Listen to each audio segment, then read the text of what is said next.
I do, fingers crossed, have hope that in the weeks to come, we're going to have more public hearings from firsthand people, either touch and craft or exposure on the inside directly. Some of the higher ups in Congress clearly do not want this to get traction. Arrow puts out something on X. It's a 17-minute clip of the jellyfish UAP, which, by the way, we told them where to go get, so you're welcome. And second of all, they're trying to put out 17 minutes to confuse what we did in our original reporting. If you go look on the Weaponized website, it was under the water for 17 minutes. The whole set of footage over the base and everything, it's almost an hour. Well, putting it out at 3 minutes after our high noon Tuesday, which is always when we release our episodes, 3 minutes later doesn't seem like an accident. It looks like counter-programming. Look over here, don't pay attention to that. Right. They had an idea what was coming and they didn't like it. Matt's a really eloquent guy when he talks. He's so thoughtful, really intelligent. And so he did give his personal understanding, which is an informed opinion, because it's based upon a multi-year investigation that he did internally. So I think we should put some weight on it. But people are putting that out like he made a final statement that included the word God. Oh my gosh, did people flip a lid? The Immaculate Constellation was not a war game for that. It was part of, or a piece of paper in there that dealt with, ideas of what war games could look like. But that's not what Immaculate Constellation was. That program was also, by the way, it was known to us through various means before. There's 9 different programs that are in the legacy program. Insiders who aren't happy that he's gone public, and I think that they want to discourage other people from going public.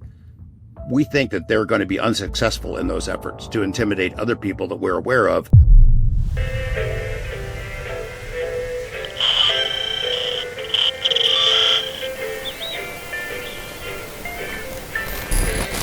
This is Weaponized. I'm George Dapp, coming from the bunker here in Las Vegas. Jeremy, where are you hanging out? Look, man, I'm just here for the alibi. Quite a UFO week. We actually had fun.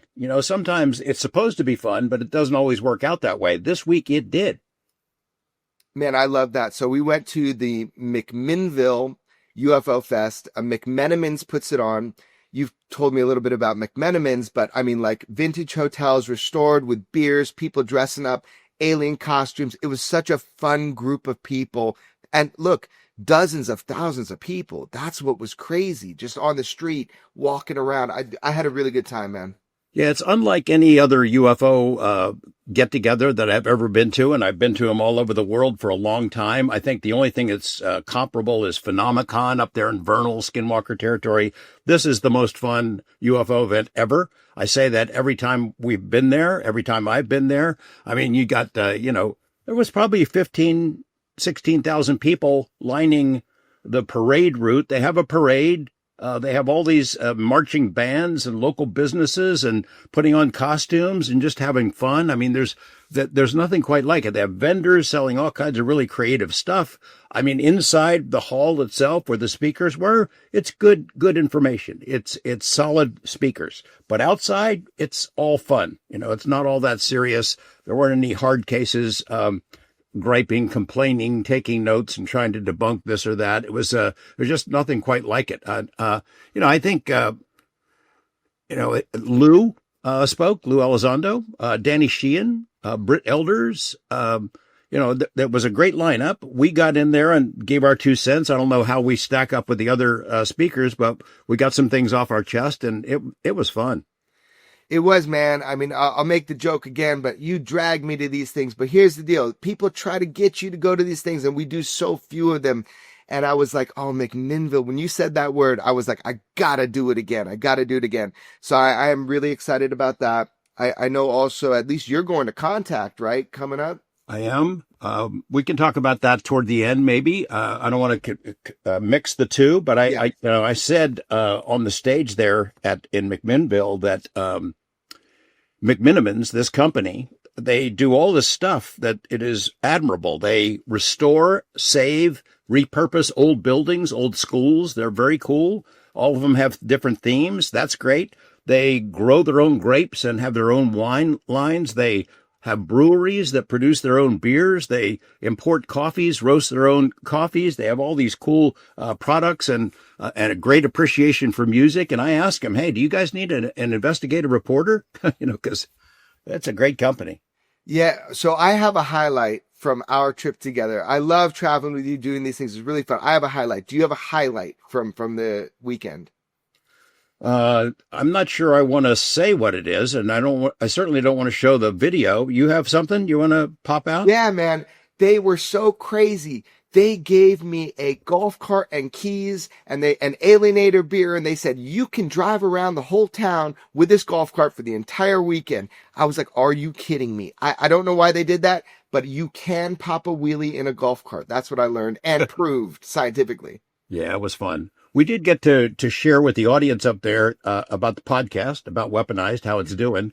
We have done really well in some shows. We don't really check into how it ranks on all these various podcast platforms. But I guess Matthew Brown really attracted a lot of viewers and listeners. And we were back at number 1 in the science category, which is where we should be, I guess. But we should let people know we did not choose the science category. We're surprised when we learned that is our category, and we are glad to be number 1 in the category. We are also glad that Neil deGrasse Tyson, who's not all that friendly to the UFO topic, is down that list looking up at us, and he's got to be wondering, who the hell are those guys? They're not scientists, right? Yeah, the UFO thing has always been linked to science anyway. But, I think the bigger picture for me is that when a show about UFOs can reach out into popular culture that is, beyond just paranormal or beyond those types of words, when people are like cataloging them, it's a win for everybody. So that was really cool to see the trending and the sustaining. Hey, Weaponized, number 1 podcast in science. I'll take it. Yeah. The main thing to me, though, is just people are listening and it's transcending into popular culture. And I think that's really cool. Yeah, I mean, Matthew Brown, those 3 shows we did with him, it clearly connected with the audience. We got a lot of great feedback, from all over the world. And people have a lot of questions that we'll get into tonight. But, I mean, we're not just number 1 in science. I mean, we're doing pretty well across the board. Look, man, more people are listening, and I'm excited about that. One of the things I want to jump into right away with you is, because it's outside of my scope of knowledge, but for you, I saw on Reddit that apparently there was some leak, right, of OSAP materials or some government materials. And then there was this long thing where they're just absolutely saying absolute nonsense. So whoever released some documents, and I want to find out from you, is that a leak? And then from there, what they said was trying to kind of create disinformation about Jay Stratton, Lou Elizondo, all this stuff. And I just want to hear from you. Did you see the images in that Reddit post? I did, and I'll just tell you this, they look familiar. I am familiar with that material. Some of that is a leak. There is no context whatsoever. It's posted by somebody anonymous on Reddit. They put it out there, and then I think they killed the account that was used to spread it out there. This was an attack. This is a disinformation program. It's what I would call debunking. And although that material that was released is real, again, what do you make of it? What are you supposed to make of it? If that person really does have access to all the OSAP files, release it. Put it out. I've said this for years. I mean, there's nothing in those files that the public can't handle, that the public should not see. So if that person is actually going to do what they claim they're going to do and spill this stuff out, get to it. Let's go. But these scurrilous attacks that they used, implying that there's something in those files that provides a basis for the attacks they made on Jay Stratton and Lou Elizondo, sort of gives the whole thing away, because there is nothing in those files that says that stuff. Absolutely not. Yeah. They accused Jay Stratton of being this UFO czar whose power extends all over the globe. He's been able to thwart special technology in this country, technology developed from OSAP and studies of UFOs. Not only this country, I saw a couple of days after this attack, somebody posted something I know for sure that Jay Stratton has killed new advanced technology here in Australia. What a bunch of crap. What is Jay Stratton, Superman? He has the power to kill tech companies in Australia. It's ridiculous. It's absolutely ridiculous. What was your take on it? Yeah, so I saw a couple of the images, and in color, they showed like a page or two of the DIA's analysis of the Tic Tac UAP. But I know all the bear traps, I know all the lies, all of the stuff that they're trying to do. So when I first saw that, I'm like, okay, whoever this is, they have very low access to information. So they're putting things out as if they have a lot of access. You just called for them to release everything. Go ahead and do it, Mr. Reddit. They're not going to do it because they don't have access to it. But the deal is, it was an attention grabber. So they do this attention grabber. And by the way, you and I are very familiar with 100+ page analysis, scientific analysis of the Tic Tac UAP, which you tried to get on a congressional record. We couldn't quite do it. If somebody else can do it, that'd be great. But what I noticed, George, was it was like an attention grabber. So everybody would read what they wrote and try to give it more weight than it should. And what I saw there was an absolute classic counterintelligence, misinformation, disinformation attempt to, kind of put shade on people like Lou Elizondo, like Jay Stratton, who I do believe are doing their best to get information out in the best way that they can. So I saw it as like a honey trap. I saw it as a way to say, hey, I've got your attention. I'm not going to really put out anything really special, but listen to what I write and take it seriously. So in my technical terminology, I would say it was absolute horse shit. And that's kind of what I noticed. And I just want to get your take on it, because you are probably the only person outside of government who has had 100% access to all of the OSAP files that we are aware of. And as you've said from time to time, if you stacked them from the floor to the ceiling, they'd go up to the top. Now, I just want to be clear, as a journalist, there's a difference with keeping things back. Like, you've made promises, and those promises, that's your currency as a journalist. If you tell someone you're not going to talk about something, you don't talk about it. So we do hope there is a leak. Go ahead, do it. It's not classified. Put it out. We challenge you to do so. But I don't think it's going to happen. I think they use that to try to disinform the American public by using Reddit. And I want people to really hear my words on that. There was nothing they offered you that was really special. And what they did right was technically called horseshit. Yeah. I mean, they used some documents from a real program with no context, has no meaning whatsoever. Nobody's going to be able to make anything out of it, as a calling card, as a way to get people's attention. Yep. An anonymous electrical engineer who worked for OSAP, that's the claim.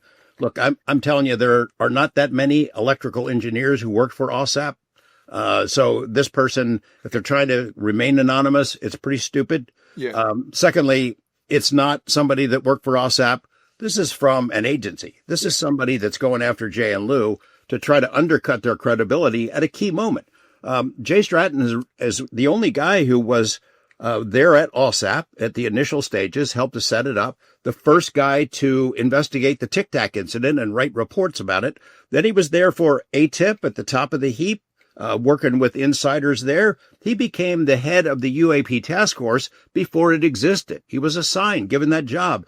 Did a great job pulling together a bunch of experts from different agencies. Then Congress officially authorized it, and they made him the top. That might have been the last era when we had actual transparency and truth from any of these UFO programs while Jay was there. He's got a book coming out. He's still waiting for DOPSR, that's the Pentagon censor system, to go ahead and go through every line and make sure that he's allowed to say the things he's about to say. He has a unique vantage point. There's no one quite like him anywhere in the U.S. government who's worked on that many programs over that much time and has seen the things that he has seen. So the book is still awaiting the Pentagon's approval before it can be published. It's been months and months and months. In addition, he is one of the central figures in Dan Farah's film about UFO transparency and disclosure that is not out yet. They had a premiere in Austin a couple months ago that you and I went to, but it's not out yet. And I think that this leak was meant to undercut the credibility and of that film as well as Stratton's book. It seems pretty clear. I've talked to a number of intelligence folks about this anonymous post, as you have. They think it is horseshit, and comes from the inside, not from the outside.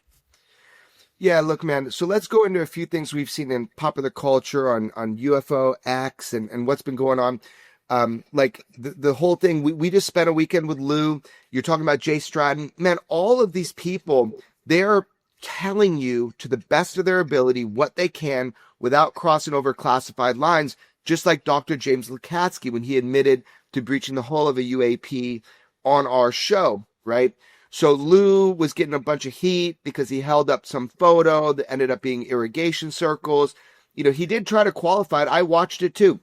He says this needs more, investigation and that kind of thing. But damn, people are just attacking him. He made a mistake. This is not some plant from him or from someone else within the intelligence agencies. You and I, we're not picking sides when it comes to the UFO thing, but man, you got to really give people a little bit of leeway, man, when they're doing their best. It was a mistake. I mean, I talked to Lou about it this weekend, George, and it was like, dude, it was a mistake.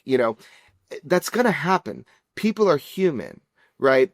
So I feel bad that the mistake happened for him and all that stuff, but we can't push him out. He's got to keep fighting, man, because, he was involved with the UAP projects, like Jay Stratton was involved, verified. We got to cut him a little slack and do our best. I felt bad that was, really brought up where people really shit on him. It's good to know more information, but I just want to squash all of the conspiracy theories. I know Lou personally. Take what I have to say, take it or leave it. That wasn't intentional. No, I mean, we did hear some details about how that came about, that there was, somebody needed some red meat, and that was how it came about. And I thought he explained himself well. Look, this was given to me. I haven't vetted it. I'm not going to say too much of it. He didn't claim it's some secret classified document from deep inside the Pentagon or something. He made that pretty clear. But look, let's say, I remember interviewing a Clark County sheriff long ago, unrelated to UAP. Yeah. A police officer had messed up. And I'm talking about, how do you deal with the cops doing really stupid things? And he said, look, that's always going to be the way it is as long as we hire humans. Humans make mistakes. We've made them. I hope I live long enough to make more of them. And I would expect that to happen because we are flawed. I don't think it's a terrible stain on Lou's credibility that he showed that, because he explained the context. And look, in the long run, if you've got a purported UFO, video, photo, whatever, and somebody can explain it, you cross it off the list. That's not a loss.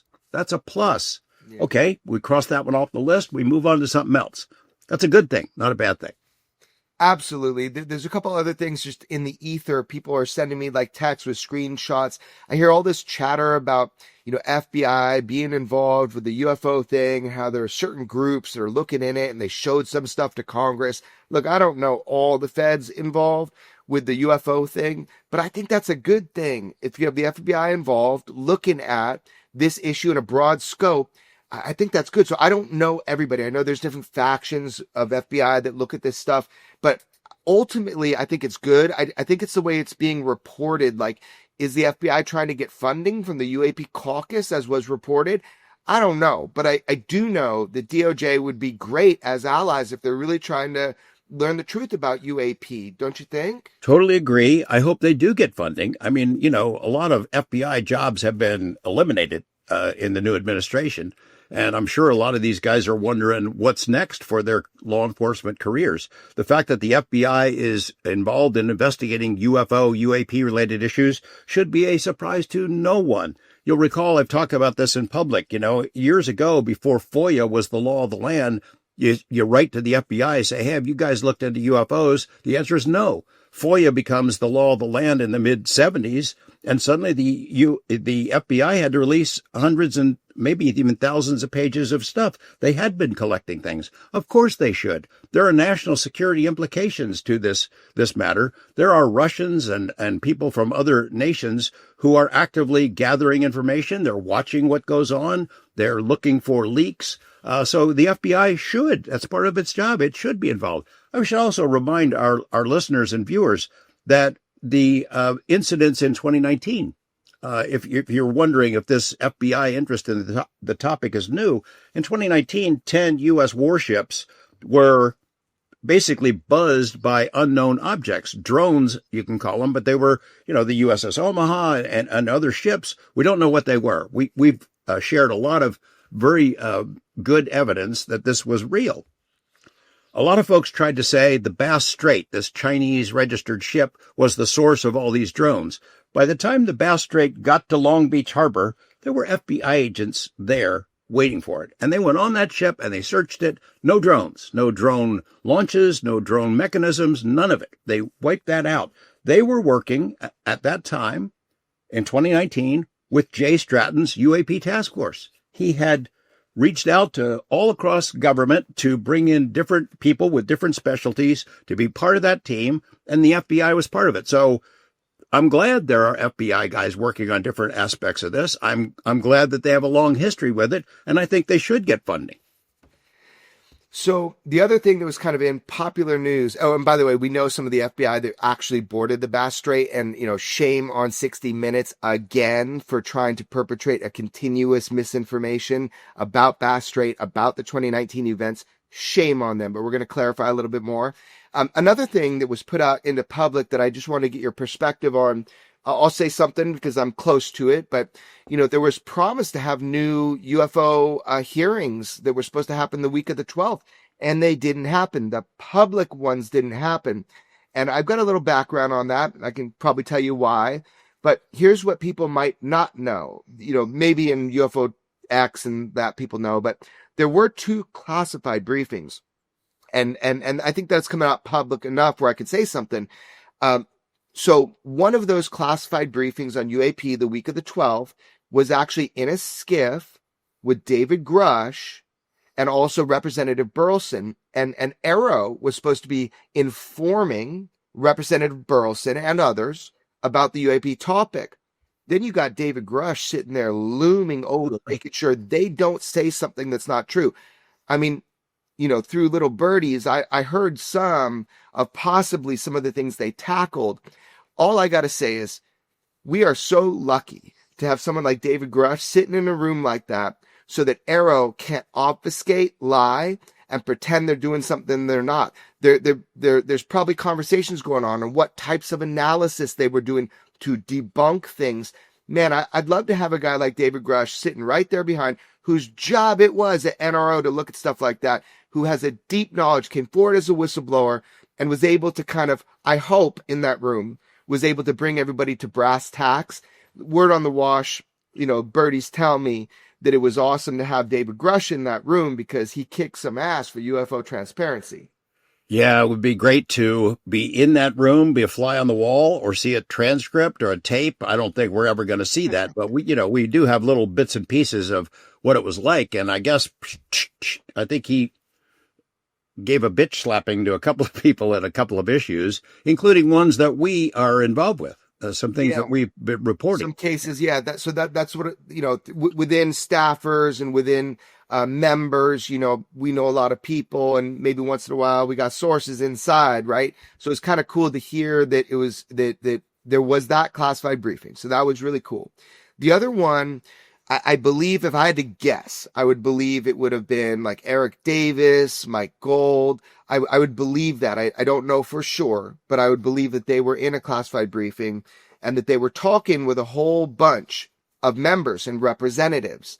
And that when they were doing that briefing, that they were able to kind of talk at a level which they couldn't in the public thing. So although we didn't have what everybody wanted that week of the 12th, which is like open congressional public hearings with first-hand whistleblowers, which I was fighting for, still fighting for, like for Matthew Brown as well. I think the American public should have him on the stand, maybe put his hand on a Bible or something and let him talk, right? It'd be great under oath to hear that. But I will say this, Representative Luna, Representative Burchett, Representative Burleson, and apparently Ogles, Representative Ogles as well, if they keep fighting, we support you. And we want to have more hearings. And because I've been talking with the people that are arranging all of that, they've been tapping you and me to try to get the best firsthand whistleblowers there. I do, fingers crossed, have hope that in the weeks to come, we're going to have more public hearings from firsthand people, either touch and craft or exposure on the inside directly to the cover up. So I just want to kind of give people hope that This is active. The people that I'm talking with, that we're going to get more hearings. Now, how much power those hearings has, that all depends on the quality of the witnesses, not people you can just see on Ancient Aliens, but people that have something to say you haven't heard about before. So I just want people to know I am fighting really hard to get that to be the case in coordination with members who I trust, compared to the slippery members that did the last hearing that completely lied to the American public. The ones I named are on the straight and narrow. They're ones I trust so far. So let's get going. Let's get some more hearings, George. Yeah, I'm with you on that. I do not question their motives. I think their interest in the topic is legit. The people that you mentioned there, it's like pushing a giant rock up the hill, though. In Congress, we went 50 plus years with no hearings. Now there have been multiple hearings and multiple briefings. This is progress. So if a hearing doesn't happen on a date when they wanted it to happen for a variety of reasons, it's not the end of the world. It's just the way things work in Washington. There are competing priorities.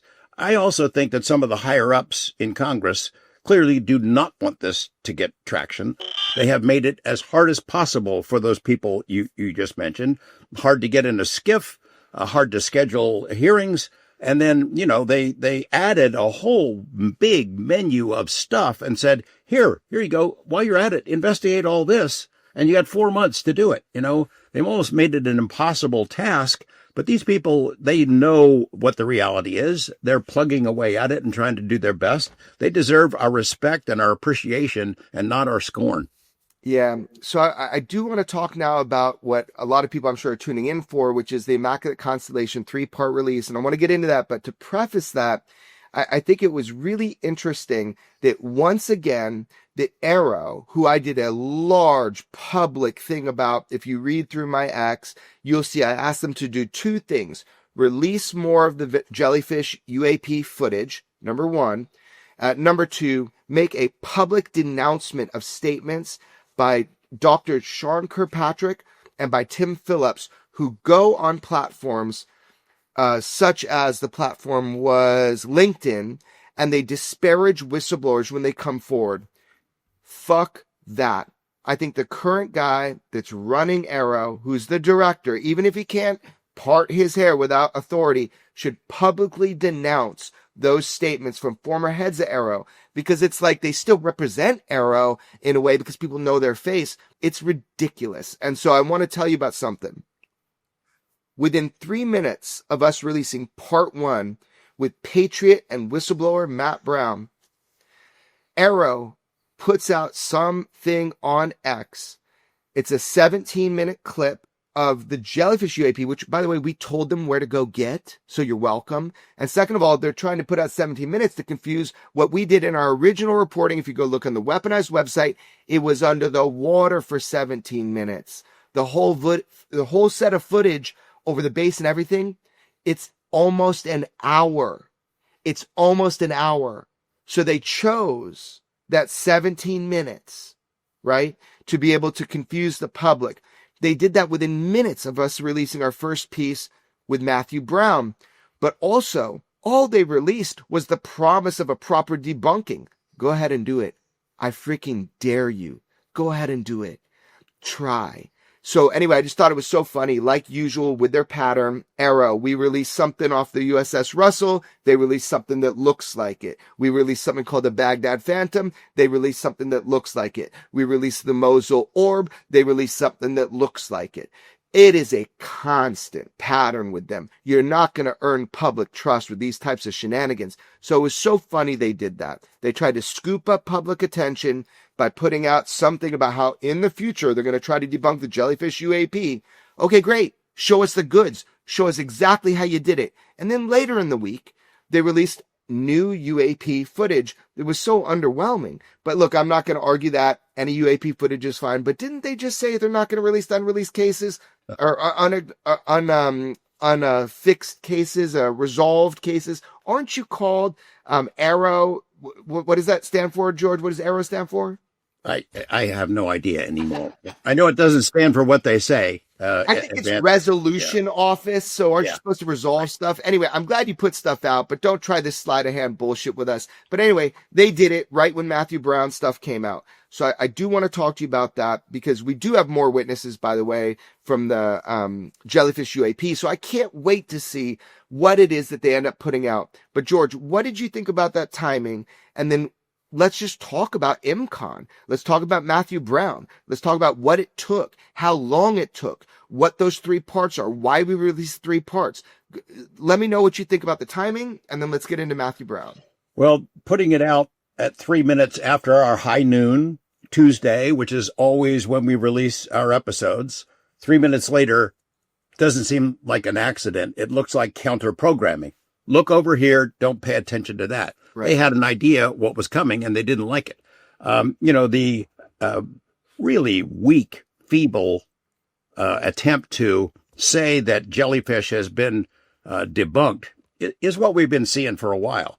Let us say at the outset, as I mentioned a couple of minutes ago, if you could debunk it, if there's a way to explain it, fine. Cross it off the list. That's great. But you and I shared that information with the guys who were in charge of the UAP task force. They had never seen it before. It was not submitted to UAP task force. Some claims by people who say they were working for or they were on the board of, or a member of the UAP task force. Oh yeah, we debunked that. Bullshit. You didn't have it until we gave it to them. And that was after the UAP task force was done. So if you want to debunk it, if there's good arguments, great. I haven't seen any good arguments, though. The last burst of info was about how they are balloons. There was a great analysis of jellyfish that I saw a couple of days ago. We'll come back to Matt Brown in a second. If I can find it before the end of this podcast, I'll mention the guy's name. But he says, these are not balloons. They don't act like balloons. That's preposterous. People are still telling him, no, it's not balloons. It's bird shit on the lens.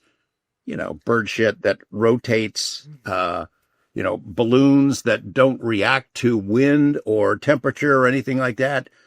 That's not the explanation. If you can come up with a good one that works, great. There was purposeful confusion and disinfo about the video that we released that was meant to confuse people. The 17 minutes, as you mentioned.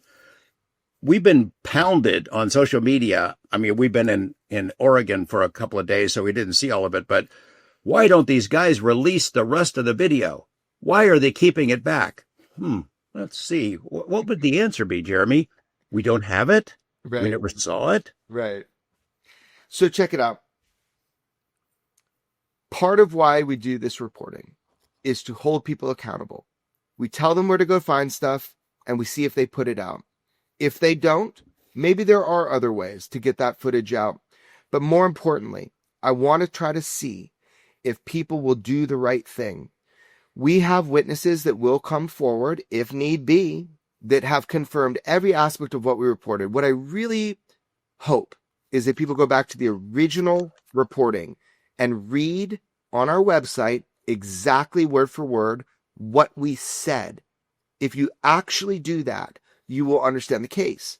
If then you watch, for example, all 3 parts of the Matthew Brown interview before you comment on it, then maybe you're going to be kind of light years ahead of where you are now. So I challenge you, our viewers, who are great, who are amazing, who actually do watch the whole thing, but I hope other people go and watch the full 3 parts. There is a bigger story to tell about the jellyfish UAP. And if you look at our original reporting, you're going to get an idea about that. I stand behind this 100%. The object went into the water for about 17 minutes. Then it came out. It is not balloons. I would like to know what it is. But if we had a comparative example of what balloons look like through infrared, that'd be pretty amazing. Maybe filmed on a government platform. But, we don't need that if people are honest. So let's see what happens. Let's talk about Matthew Brown. Sure. So is that his real name, George? Is that his real name, or did we lie to everybody and fake his name? And is his name Matthew Brown? I think we made it up, but you go ahead and correct me if I'm wrong.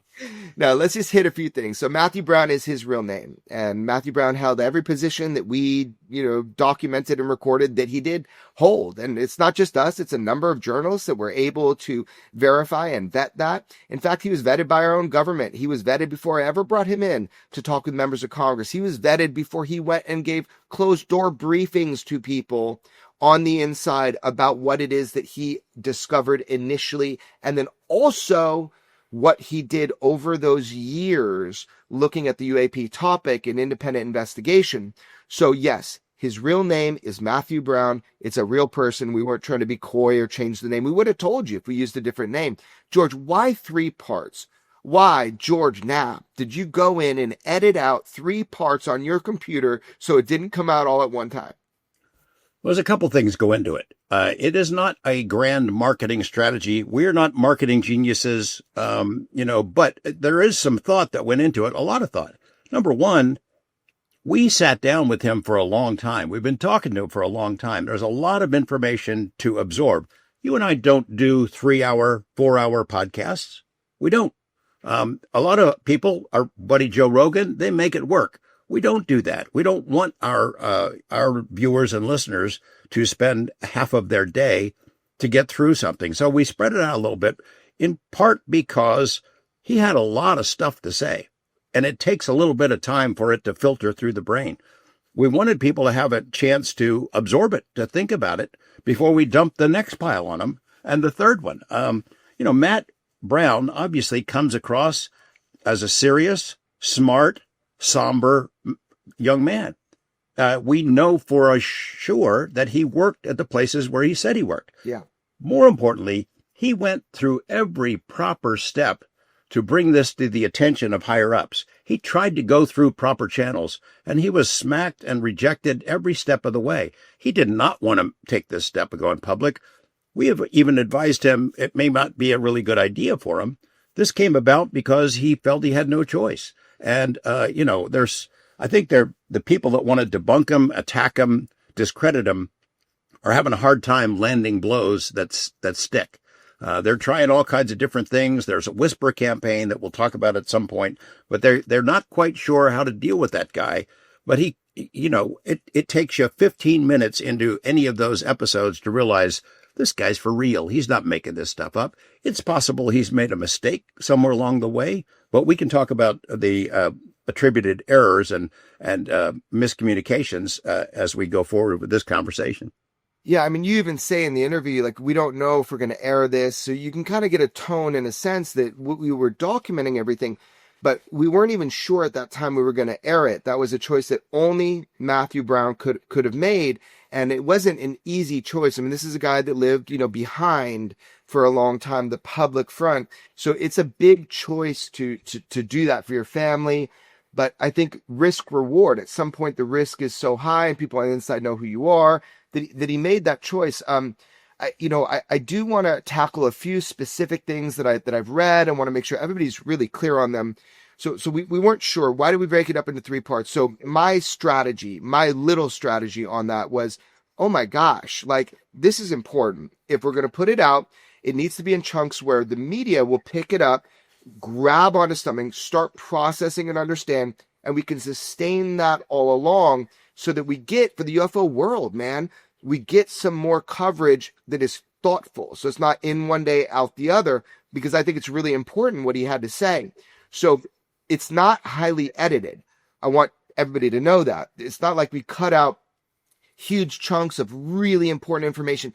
Man, we talked a bunch, and not just on that one day. I mean, many, many, many days, many months, and I'll even go further than that, for a long time. Been talking with Matt. So the idea of what we can present, it's not like out of order in a weird way. That is the flow. What you see is the essential flow of our conversation. We put everything that we could put in while still protecting, sources, even if they don't protect themselves. Matthew Brown is a whistleblower. And, in order to do that right and get it out, I think 3 parts was really helpful. It was for me, even just to follow through with it. I want to also say, Lou Elizondo did not create the IMCON document. whoever said that online is just, they didn't watch the episodes, or they just need to eat some brain pills. I don't know. We ended up being able to talk with Lou and other people. He never created that document. His picture was on it, which was pretty weird, and we're trying to figure that part out. But I think that was an internal warning from the intelligence agencies, which we've seen before. Tim Phillips posted on Cypranet essentially a warning to anybody that came to Arrow that they can no longer be trusted because they broke their NDAs. That's right up there on classified servers if people want to go take a look who have access. So I think it was more of like a warning, like, oh my God, this guy came out public. His name's Lou Elizondo. He certainly didn't write it. And also I think it was probably, that was before Lou actually came public when that document was started to be sorted, but I don't know for sure. Well, it's 2018 Shriver War Games, so Lou had just come out, and they were using him as sort of the boogeyman in that report. Don't do what this guy did. And it was a warning, there's his face on this page. A lot of folks had asked, back to the point about why 3 episodes. Yeah. I don't think folks realize how carefully you and Michael, our editor, went through every line from every statement, every sentence, every paragraph, to be careful. I mean, as we've said many times, you have to protect your sources even from themselves. So we wanted to make sure, this was a big step for Matt. And we told him multiple times, look, there's no going back from this. Are you sure you want to do it? We're not pushing him to go forward because he realized it changes his life forever. He can never go back to that world. He can never get a job in that world again. Things are going to be different from here on. And he also recognized that UFO people would be bashing him and talking it up, and he was going to have a lot of trouble dealing with that. But, you guys spent weeks going through it so that to make sure he didn't cross a line and say something that he really should not say. He's been careful every step of the way. He's tried to go through the channels in the process, and we didn't want to screw that up because of something we had recorded. Yeah, and in fact, he didn't cross any lines, but we were meticulous in just making sure what every word meant, because we're talking about UAP, but also Matthew Brown had high responsibility when it came to weapons of mass destruction, and we just wanted to make sure that he didn't self-harm in some way by talking, just because when you're talking, sometimes things come out, but looking through the footage and everything, there was nothing major we cut out, and there's nothing that he said that was over the line. He did everything by the book. He's exemplary. Absolutely exemplary. And I advise people, because look, George, people come to us as whistleblowers when there's nothing to do about UAP. That's another thing that we got to deal with, is they just want to report a crime with inside, and they're like, what do we do about it? So we want people to have that courage and that ability to know that they can come to us. We're going to protect them even if they don't protect themselves, which has been the case. There's never been a misstep yet. Humans make mistakes, but I hope, and I hope we won't, and I don't think we will. So with that said, let's get into the nitty gritty here. One of the things that I was reading online, let me just make sure I got it. Oh yeah. One of the things that really struck people, and it's good that struck them, but they really need to understand it. Dr. Sean Kirkpatrick came out with some, a statement that it never happened, that this kid must be illiterate. He was briefing who is now Marco Rubio.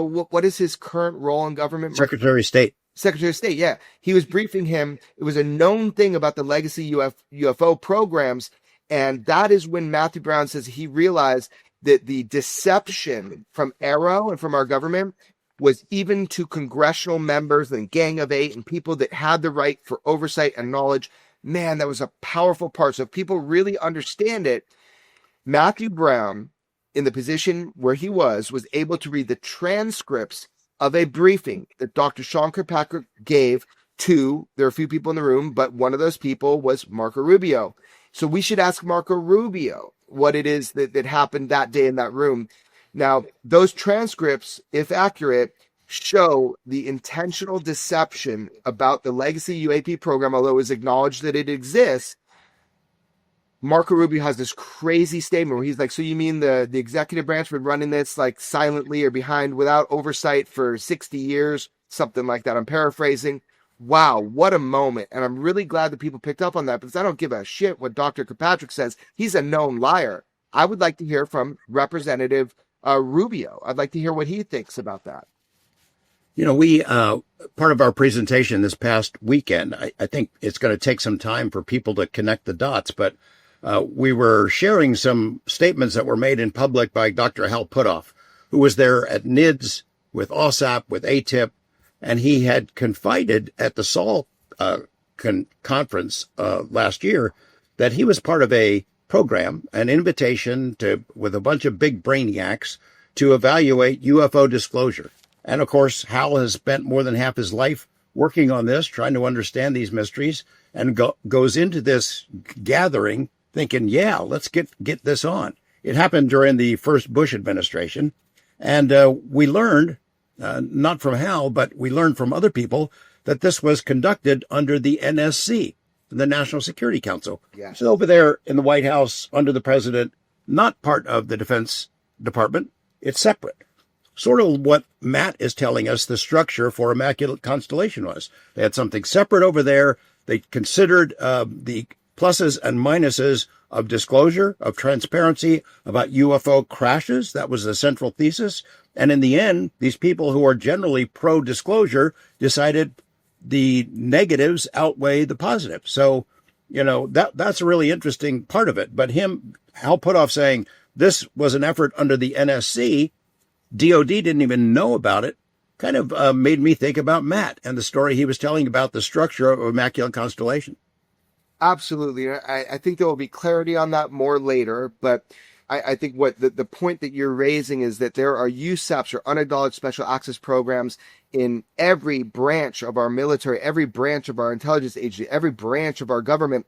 So it is quite possible that this USAP, although misfiled where it was not under DOD, that DOD was just kind of working the contract in a way, or working the details of it. I want to get more information on that, and I hope that more of that does come out. Let's just go through a few more things. Exposure versus personal conclusions. If you watched the 3-part series, especially the last part with Matthew Brown, you're going to see that, George, we made sure I verbally talked about what's the difference between exposure of what you directly know and saw versus your personal conclusions. And I think Matt's a really eloquent guy when he talks. He's so thoughtful, really intelligent. And so he did give his personal understanding, which is an informed opinion because it's based upon a multi-year investigation that he did internally. So I think we should put some weight on it. But people are putting that out like he made a final statement that included the word God. Oh my gosh, did people flip a lid? I get that. It's cool. But we had already separated what is your personal opinion compared to what is it you saw, touched, know, that kind of thing. But I do think it's really cool. There's no editing there. I want people to see everything. Matthew Brown is not a religious fanatic. He's not, anything like that. It's just that I think when you ask people to talk openly, and they do, that is his opinion. And I thought it was so cool. So I just wanted to kind of highlight that. That's a clip that kind of went viral, went around everywhere. Yeah. And he's talking from his heart for himself on that. It's not like he read in documents, oh, by the way, God is real, and let me tell you where to live. People get so crazy. That totally came across for anybody who paid attention to what was actually on the screen, obviously. Right. The other thing that's come up a bunch on social media and people who've reached out to me is the idea that it's a war game scenario. It was just a fictional scenario. It's like a zombie invasion that they've used in other things. That must be what he saw and what he read, and he just naively misinterpreted it. We asked about that right off the bat. I mean, that was both of our thought. Could he have misinterpreted what he was reading, a fictional scenario made up for the purpose of those war games? How do you respond to that? Well, I think Matthew responded to that great. If you actually watch the episode, you can see why. He said we'd never be talking if it was just that. That went through his own mind to make sure. Now, of course, over the last, year plus, you and I have gone into that and talked with people who were responsible for some of those war games. And the whole thing is that is not what the document was. The document was not a war game. The Immaculate Constellation was not a war game for that. It was part of, or a piece of paper in there that dealt with, ideas of what war games could look like. But that's not what Immaculate Constellation was. That program was also, by the way, it was known to us through various means before. There's 9 different programs that are in the legacy program. It's an umbrella. There's other names below them. You can take that to the bank. That's been really well verified at this point. But I think, look, people are going to use that idea that what he was exposed to was simply like a fictionalized war game as a way to discredit his initial accidental spillage. But you have to read the first sentence of what we submitted to Congressional Record to understand that it was a multi-year investigation. That was just the fuse, the ignition point, those 12 or 15 pages, whatever it was, of the actual Immaculate Constellation briefing, which was misfiled on a shared server as a USAP. And that's why he raised the alert after he got training about it. Matthew Brown wrote the Immaculate Constellation field report, which is what was submitted on the Congressional Record after 2.5 months of work to get it vetted and verified and submitted on Congressional Record. Do they create program names and actual programs for war games? I would have my own guess about how that works. What do you think? Yeah, absolutely. So you always look at like future tech, especially with the Shriver war games. You look at future tech and you use real world examples and try to bring it in and say, how do we expedite this? It's kind of like what OSAP did, looking at the future tech in like 50 years. But we know people who were involved in that, and that was not part of that war game scenario for 2018.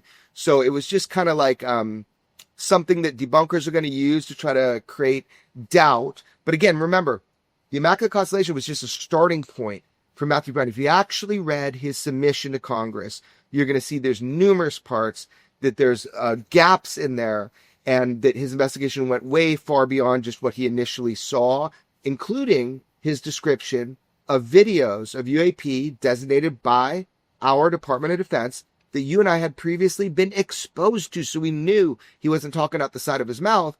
We knew that some of what he said, we immediately knew was correct information. A lot of what I'm getting over the past few weeks from ex-spooks, government people who've worked on the inside, who are not quite sure what to make of what Matt is saying. The question they ask me over and over is, what else has he got?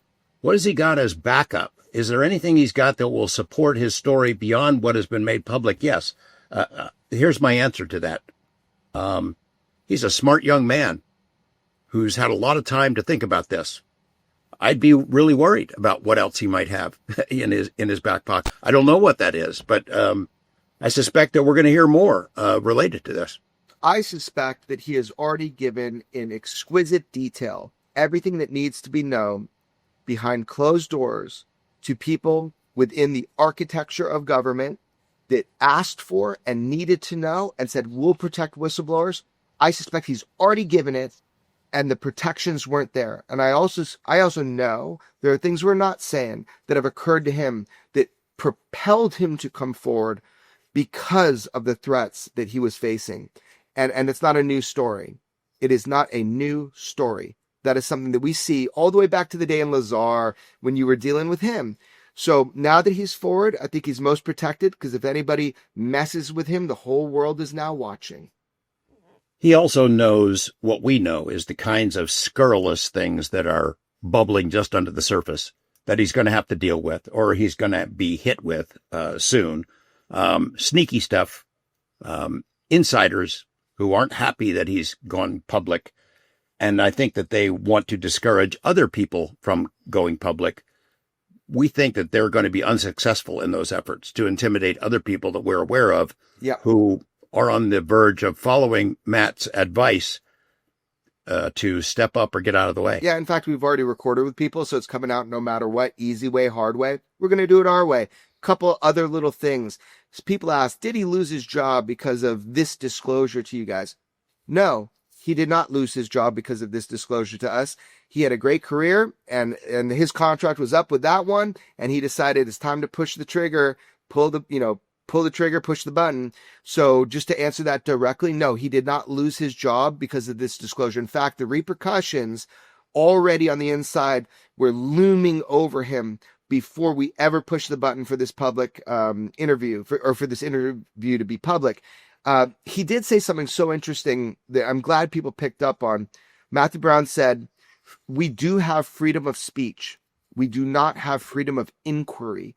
What do you think he meant by that, George? Because I really liked when he said that. Well, it goes to the heart of freedom of speech. You can say whatever you want, but there are always consequences. You ask the wrong questions of the wrong people, there are consequences for that when you people can consider it being stepping over the line, and I think that's what he's going through right now is he has spoken his piece in public with us. Maybe he'll do more of it in the future. I don't know, but he knows there are going to be consequences for him as he moves forward in his life.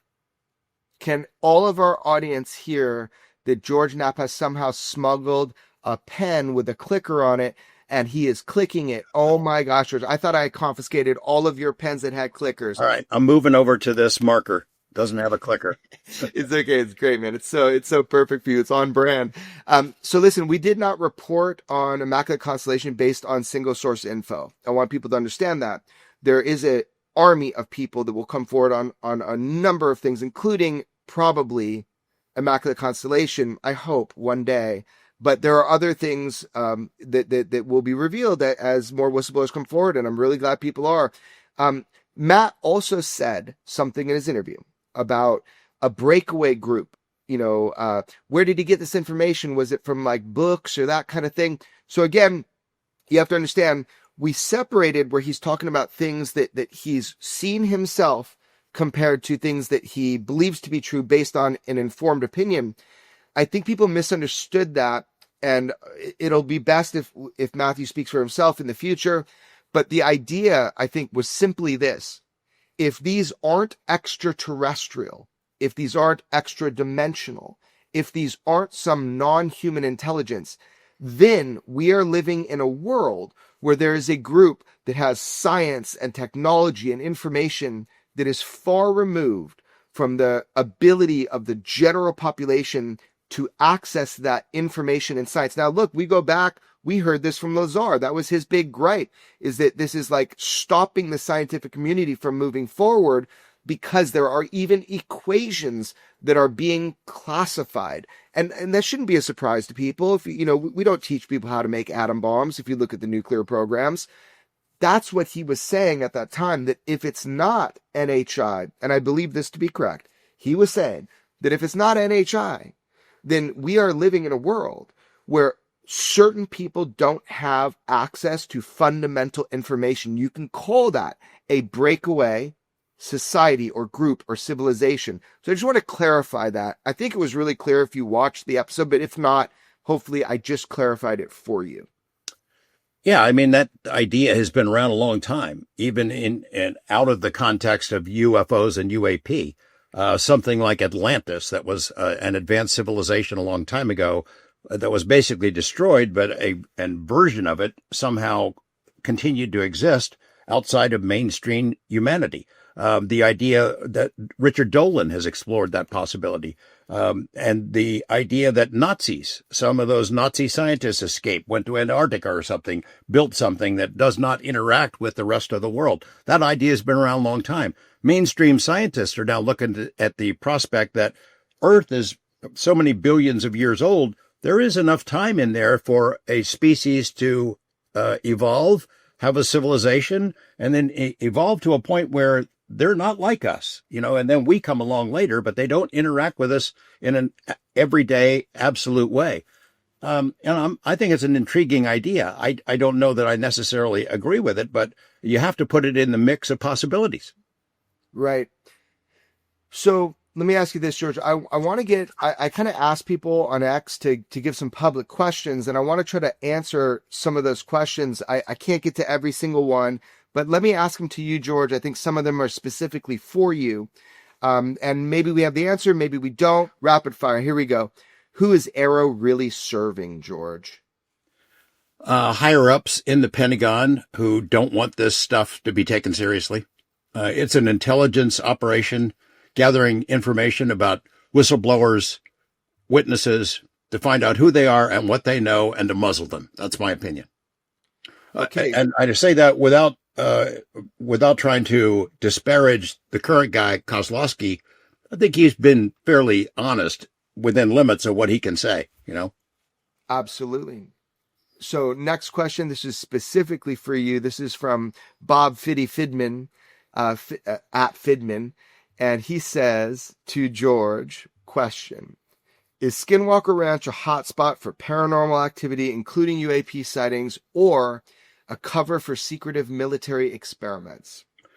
It is a hotspot, a legitimate hotspot. I mean, maybe it's both to some degree. I don't believe that to be the case because the activity in that basin has existed as long as humans have lived there, a couple of 100 years. I mean, if you read the accounts of the Spanish explorers who came through there, they saw some weird stuff.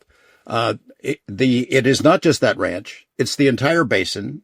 The 60s, 70s, 80s. It's been going on a very long time, all over the place in so many different forms. I can't imagine what secret military program would be pulling some of this stuff off.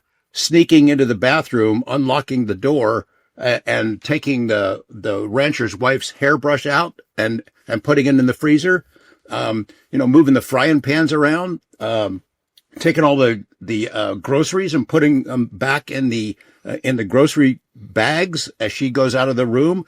Who's doing this stuff? Carving up cows, dogs, cats, creating monsters, holes in the sky. What military program is doing that? I think it's a preposterous idea that the military is doing it, although I think it is very likely that the military is doing surveillance of what's going on there. So I got another question from, I think, Alien Wisconsin, which is at APCCC_UK. Do you think the USA crash retrieval program extends worldwide? Do you think U.S. bases abroad have retrieval units ready to respond? Are there agreements with other countries to do this, or is it just grab and run?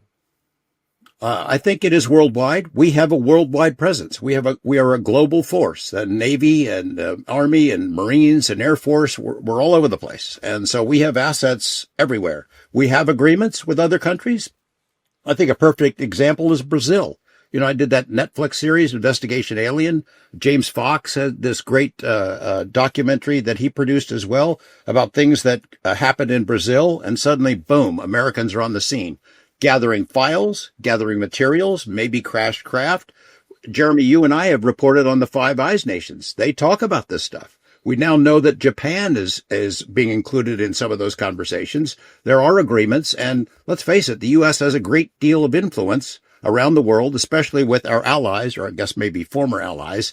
And I think they take their cue from us about how to handle this issue and what to do with materials that might come into their possession. Okay, I got 5 questions. We're just going to do 5 more. Let's see here. Dr. Dan at ANX Whisperer, he asks, Matthew Brown says the DOD cleared what he shared.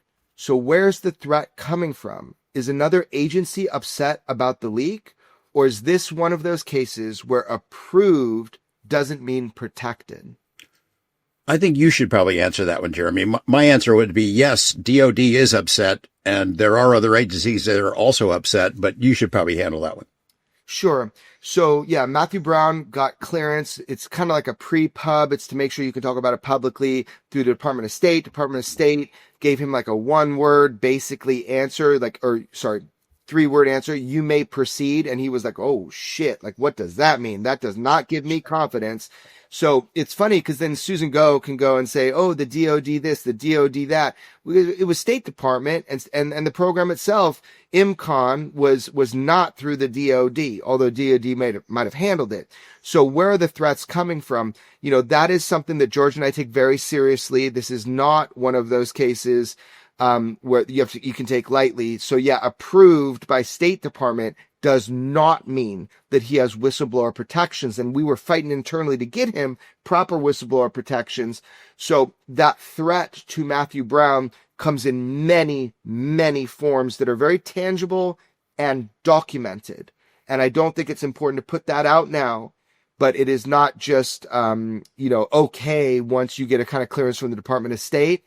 And one of the reasons why we decided to go forward and why Matthew agreed is because of the pressures that was put on him. And at one point, that's his story to tell, not mine. Next question. It was from Kyle W. at UNSTBL Research.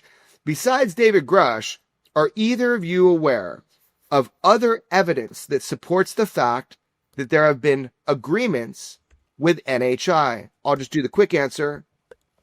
Yes, I'm aware, other than through David Grusch, that this is something that has been said and reported internally and likely documented internally.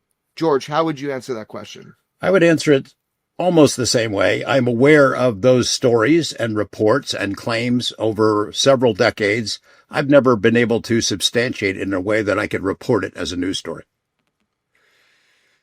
Gabe the Babe. Thanks, Gabe. At Gabe_Trust. Propose the phenomenon is capable of telepathic manipulation and has superior technology. How would you conquer our current world if you were them? Whoa. Maybe the way they're doing it. Stay out of sight. We get brief glimpses, influence events on a global scale in a very subtle way to get what you want. I mean, we don't know what their objective is. We don't know what the time scale is. I mean, it seems like they've been around a long time to us, but we live, 75, 80 years and then we're gone. We don't know how long they live, how long they've been here, what the plan is. So maybe it's going just perfectly fine according to them. Trying to figure out the motives of a non-human intelligence, something that's far in advance of us, is, like us trying to think, what's that pigeon thinking right now? What's he planning for tonight? It's hopeless. Yeah, acclamation can be infiltration. I do understand that. There's a great book called Childhood's End by Arthur C. Clarke. I've said it before on this show. And man, it's a really amazing acclimation process to a non-human intelligence, at least the first half is. And then it gets into some weird territory that's getting all the buzz right now. I think people should read that book again, Childhood's End. It's super interesting. All right, last two questions. Decentralized Savage asks, which is great. I think it's at Dirty Roto FX. Geez, that's a band name there. That's a band name. He asks, and it's a great question. How can the average UAP enthusiast determine who's being genuine in this space for real, for real disclosure, and who is part of a grift or disinfo program? How can the average person help determine that, George? Man, it's tough. I mean, it's really tough. There is a learning curve in this. I remember when I jumped into it, Jeremy, we talked about it. I've said it before, you go into the field and it doesn't take you long to realize, geez, this is a mess. I was cocky enough to think, all right, I need 6 months. I'll get this all sorted out. Well, that was ridiculous. I haven't sorted it out now. The problem is there's so much information, counter information, skullduggery, false stories, bogus information, grifting, scams, counterintelligence from other nations, counterintelligence from them, whoever they are. It's difficult to figure out what's real and what isn't. You have to follow people for a while, get a sense of whether they are trying to be honest when they admit they've made mistakes or they explain where information came from, and how credible it is, don't make grandiose claims that they're the only ones who know what the truth is, that they are responsible for giving information to the government. Beware of cults. Beware of people who are only in it to make dough and who don't do the hard work. It's hit or miss. You got to do trial and error, to figure out who to believe. I'm not saying they have to believe us. You can make up your own mind. There's a lot of people who hate our guts, Jeremy, but, we try to do a good job. We're honest when we come up short, and, we're just trying to get to the bottom of it. I'm not sure we ever will. I'm not convinced we ever will. Not only us, but humanity. This is, I think this quest is more about the journey than the destination. What we learn along the way, what it teaches us about us. My simple advice to somebody who asked that question is to always watch the long form. And the reason I say that is because I saw how when I talked about that 2027 date that I heard a bunch of people talking about, and by the way, it's 2027 to 2036, depending on who you ask. When I called bullshit on that, it was funny how they cut the footage of me saying that, making it sound like I'm saying there's a doomsday coming. I was saying be careful. People are already spreading this information, and I think it's horseshit. It's just a personal opinion, but it's an informed personal opinion. I know where it's coming from. So my point was, you have to watch the full clip, not a clip. You have to watch the full interview to really understand what I was saying. So if you're trying to determine that as a UFO enthusiast, as this gentleman asked, I would say always go to the source material, watch it in full. Like, I've noticed a lot more people have watched episode 1 of the Matthew Brown interview, and less people have watched episode 3. But you gotta watch the whole thing to form your own opinion. That would be my only advice. Now, this last question, George, this has got to be for you. So it's Sims at Sims Studios LLC. How long have you been compromised by the CIA? Oh, since birth. I mean, I was born in a lab. They, did some engineering, genetic engineering, and created me to pursue this. You can see how I'm cashing in on it, this vast palace that I've had. And, they promised me that I will be uploaded to AI and will have eternal life as a reward for all my work for CIA. Yeah, so it's basically forever. By the way, Jeremy, I want to mention, I talked about the analysis of the jellyfish that had been done by somebody online. Pro Pixel Video Analysis and Research at Billy Kryzak, Kryzak, did a really good job on the jellyfish analysis. People should check that out, and we thank him for sharing that with us. Yeah, shout out to that guy, man. We'll check it out. So to just wrap up here, I want to ask you, well, first of all, I do want to say about that last comment about, you being controlled by the CIA or something. Man, if people understood how many times we've had a boot on our neck, asking us to spill, and how we haven't, man, if you can't see directly that we're doing everything we can on our own volition, that we're not beholden to anybody, then you just haven't been paying attention. But that's okay. You create the boogeyman if you want the boogeyman. We are journalists. We are doing our best. And damn, we're going to keep pushing. So last question, George. Not to out you, but I did see your picture. You're going to be at Contact in the Desert. Are you excited for that, man? Of course. Yeah, I was there last year at the invitation of my friend and colleague, George Norrie. We're going to do that event again, where we answer questions from the audience. Not as tough as these questions from our listeners, Jeremy, but yeah, I look forward to it. And I think, I'm going to try to arm wrestle you and get you there and, to help out. And we'll talk about disclosure, transparency, inner secrets, and see what we can dig up. Yeah, man, it's going to be really fun. So look forward to that. Thanks so much for spending time with me again, George. That was a good episode. And all you Weaponized listeners and watchers, thanks so much for supporting it. I'm just excited to be able to do these episodes. And thank you, McMinnville, for having us back. That was a lot of fun. Later. Do it again.